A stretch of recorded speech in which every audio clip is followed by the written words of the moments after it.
کچھ جھنجھوڑنے کی کوشش کر رہے تھے اس پورے نظام کو، جوڈیشل سسٹم کو، کہ واقعی ہمارے ذمے جو کام ہے ہم وہ کر رہے ہیں یا نہیں.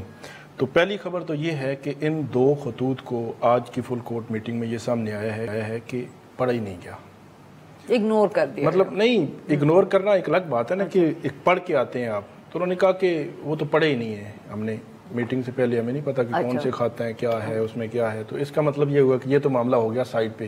آپ اندازہ لگائیں کہ اتنی بڑی فل کورٹ میٹنگ ہونے جا رہی ہے اور اتنے اہم ایشوز کی طرف نشاندہی کی گئی ہے جو جسٹس بابر ستار اور جسٹس سردار اعجاز اسحاق خان کے ان خطوط میں، جن کو ایڈریس ہونا ضروری تھا. اور یہ پوری کورٹ کا ایک وزڈم تمام ججز کا بیٹھ کر اس پہ بحث کرنا ضروری تھا. لیکن آج کی جو میٹنگ تھی اس میں چائے نہیں پلائی گئی، یہ بھی خبر ہے. چائے نہیں پلائی گئی. تو آسٹیرٹی میجرز بہت تیزی اور بہت جلدی، شاید 35 منٹ کی یہ میٹنگ تھی. توقع یہ ظاہر کی جا رہی تھی 2-2.5-3 گھنٹے کی میٹنگ ہوگی، کیونکہ اس میں پریکٹس اینڈ پروسیجر رولز، مطلب یہ کہ ہائی کورٹ نے کیسے چلنا ہے انتظامی سائڈ پہ، سارے معاملات چیف جسٹس کے، وہ سارے اس میں ہیں. اور وہ ایک بک ہے 602 پیجز کی بک، اور ایک ہے اسٹیبلشمنٹ سروس رولز ہیں، وہ ایک الگ ایک کتابچہ سا ہے. ان کی منظوری لینی تھی.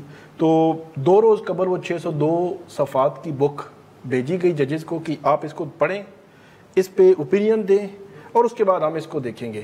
تو اب خبر یہ ہے کہ ان دونوں رولز کی منظوری کے وقت کوئی بحث نہیں ہوئی، کوئی ڈسکشن نہیں ہوئی، کوئی رائے نہیں لی گئی کہ آپ بتائیں جی فلاں رول جو ہے وہ ٹھیک ہے یا اس میں ترمیم کی ضرورت ہے یا نہیں ہے، یا 1 بائی 1 ججز سے یہ پوچھ لیا جاتا کہ آپ کچھ ڈسکشن کر لیتے ہیں نا، مطلب بیٹھے جو ہے اکٹھے. ہاں ٹھیک ہے. ووٹ انہوں نے کہا کہ بتائیں جی، انہوں نے کہا 6 ووٹ پورے ہیں، انہوں نے اپروو کیا، 6-5 سے فیصلے ہو گئے. اتنی امپورٹنٹ قسم کی رولز جنہوں نے پوری ہائی کورٹ کو چلانا ہے، پھر ملازمین کے سروس کے جتنے معاملات ہیں وہ دیکھنے ہیں، ان کی منظوری ہونے یا نہ ہونے کا فیصلہ ہو رہا ہے. اور اس میں میجارٹی صرف 1 ووٹ کی ہے، 6-5 کے انہوں نے منظور کر لیے، کوئی ڈسکشن بھی نہیں ہوئی. اور یہ ایک تجویز دی گئی ججز کی جانب سے کہ 10-15 دن اس کو ڈیلے کر لے، اس پہ ہم ڈسکشن کرتے ہیں، اپنی اوپینین لے کے آتے ہیں، اس کے بعد ہم اس کو منظور کر لیں گے. کون سی جلدی ہے؟ لیکن نہیں، انہوں نے کہا کہ جب 6 ووٹ پورے ہیں، اب جوڈیشل کمیشن آف پاکستان میں آپ نے دیکھا نا کہ ووٹ پورے ہیں تو جیسے یا افریدی سمیت کوئی جج کچھ نہیں کر سکتا. تو یہاں پہ بھی یہی معاملہ جو ہے نظر آیا. حافظ صاحب، ثاقب صاحب نے خبر تو سنا دی، کچھ بہت جلدی میں جو مجھے سمجھ آیا ہے کہ شاید کچھ ججز کو بھی یہ خیال تھا، یا جو دیکھنے والے ہیں ان کا بھی یہ خیال ہے کہ کچھ جلدی میں ہو گیا، اگر ڈسکس کر لیتے تو بہتر ہوتا. بسم اللہ الرحمن عارفہ، ایک تو یہ ہے کہ دنیا بھر کے اندر جو فل کورٹس کی میٹنگ ہوتی ہیں وہ کسی کانسٹیٹیوشن کے اندر نہیں لکھی جاتی. وہ ایک جوڈیشل پریسیڈنٹس ہوتا ہے کہ اپنے آپ نے جو ایک ہائی کورٹس ہیں، جس طرح ہمارے ہائی کورٹس کے اندر آرٹیکل 202 کے نیچے جو رولز بنتے ہیں یا سپریم کورٹ کے آرٹیکل 191 کے نیچے بنتے ہیں، تو وہ اپنی ڈسکشنز کے اندر وہ اکٹھے ہوتے ہیں، اکٹھے ہو کے ایک فیصلہ کرتے ہیں. لیکن 5 چیزیں دنیا بھر کے اندر بڑی امپورٹنٹ ہوتی ہیں. ایک اس کے اندر یہ ہوتا یہ ہے کہ یہ ساری کی ساری جو میٹنگ کے منٹس ہوتے ہیں یہ پبلک نہیں کیے جاتے، چونکہ آپ نے انٹرنل ورکنگ کرنی ہوتی ہے. دوسرا اس کے اندر یہ ہوتا ہے کہ جو اس کے اندر ڈسکشنز کے اندر آتی جرنلی چیزیں جو ہیں وہ آپ کی کنسنسس کے ساتھ جاتی ہیں، اور اگر اس کے بعد کوئی چیز آتی ہے تو آپ کی ایک اوپینین آتی ہے اور میجورٹی کے اوپر فیصلہ کیا جاتا ہے.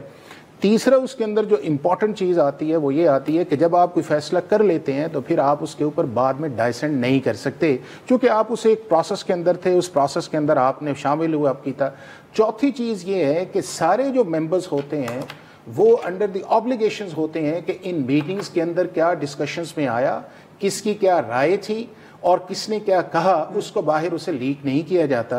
اور 5ویں جو سب سے امپورٹنٹ چیز ہوتی یہ ہے کہ پھر اس فیصلے کے بعد جو ہے اس کی امپلیمنٹیشن سٹارٹ ہوتی ہے اور کوئی آبزرویشنز نہیں آتی. اب ہمارے ملک کے اندر انفارچونیٹلی جو ہماری جوڈیشری کے اندر یہ آئی ہے، اور یہ ساری چیزیں اس لیے آتی ہیں کہ جو پبلک ٹرسٹ ہے وہ ایک بڑا امپورٹنٹ ہوتا ہے. اگر آپ کے ججز جو ہیں وہ آپس میں لڑنا شروع کر دیں, ان کی اس طرح کے اندر جو ڈائیورسیفائز اوپینینز آنی شروع ہو جائیں, تو اگر میں انصاف لینے جاتا ہوں عدالت کے اندر اور مجھے یہ پتا ہے کہ یہ خود ہی آپس کے اندر ان کا یہ لیول آف ٹرسٹ ہے, یا آپس میں لڑ رہے ہیں, یا ایک جوڈیشل ڈسپنسیشنز کے اندر جو ہے یہ ان کے اپنے ایشوز ہیں, تو میں کہاں سے ایکسپیکٹ کروں گا کہ مجھے انصاف مل رہا ہے کہ جو آپ کا بندہ ہی اریٹنٹ بیٹھا ہوا ہے, یا جو ایک بندہ سمجھتا یہ ہے کہ اس ملک کے اندر یا عدالت کے اندر انصاف ہی نہیں ہے یا مجھے انصاف نہیں مل رہا, اس نے آگے کس کو انصاف دینا ہے, تو اس کی ورکنگ بھی افیکٹ ہوگی, پبلک پرسپشن بھی ہے. ایک جو اور چیز آئی ہے وہ یہ تھی کہ اب آپ یہ دیکھیں کہ کہا یہ گیا کہ جی ساری چیزیں جو ہیں وہ فل کورٹ کے اندر لے کے آنی چاہیے, فل کورٹ کی میٹنگ ہونی چاہیے. اب اگر فل کورٹ کی میٹنگ ہو گئی ہے اور اس میٹنگ کے اندر آپ کے جتنے بھی ایجنڈا آف آئٹمز آ گئے ہیں, آپ ایک ممبر ہیں اس میٹنگ کا اور اس کے اندر آپ کی ایک رائے ہے. اب اس رائے کے اندر اگر پاکستان کی کوئی بھی ہائی کورٹ یا اسلام آباد ہائی کورٹ ایک میجورٹی سے فیصلہ کرتی ہے تو آپ کو اس کو اون کرنا چاہیے اور آپ کو اس پہ عمل کرنا چاہیے. اور اس کی وجہ یہ ہے کہ ایک تو آپ آرٹیکل جو آپ کا شیڈول 3 ہے کانسٹیٹیوشن کا, اس کے اندر بھی لکھا ہوا ہے کہ جی آپ جو انصاف فراہم کریں گے وداؤٹ فیئر کریں گے. اگر آپ کو یہ سمجھتا ہے کہ فیئر بہت ہے یا فیور کسی جگہ کی جا رہی ہے, تو پھر اس کے دو ہی آپشنز ہیں. یا یہ ہے کہ جنہوں نے فیور کی ہے ان کے خلاف جو ہے آپ پھر آپ کے SCGC اویلیبل ہے, اور دوسرا یہ ہے کہ اگر آپ نہیں سمجھتے ہیں کہ آپ کا کمفرٹیبل نہیں ہے تو یہ کوئی جوڈیشل آفیسر ہونا یا جج بننا جو ہے یہ کوئی امپلائمنٹ تو ہے نہیں ہے نا, it is a constitutional assignment. اس اسائنمنٹ کے اندر جو ہے آپ نے ڈیلیور کرنا ہے, آپ سمجھتے ہیں کہ نہیں ڈیلیور کرنے تو اس کے اندر جو ہے اور بھی آپشنز اویلیبل ہیں. لیکن جو ایک ٹرینڈ سیٹ ہوا ہے پاکستان کی سپریم کورٹ کے اندر اور ہائی کورٹس کے اندر جو ہے کہ ان سائڈ انفارمیشنز کا آنا یا اس کے بعد ان چیزوں کا آنا, تو میں یہ سمجھتا ہوں کہ ہمارے ججز کو آپس میں ریسپیکٹ سے رہنا چاہیے, اچھی انوائرمنٹ کے اندر رہنا چاہیے, اور اس طرح کے ایشوز کو نہیں لینا چاہیے. مجھے بریک لینی ہے, یہاں پہ لیتے ہیں ہم ایک چھوٹی سی break. We'll be right back.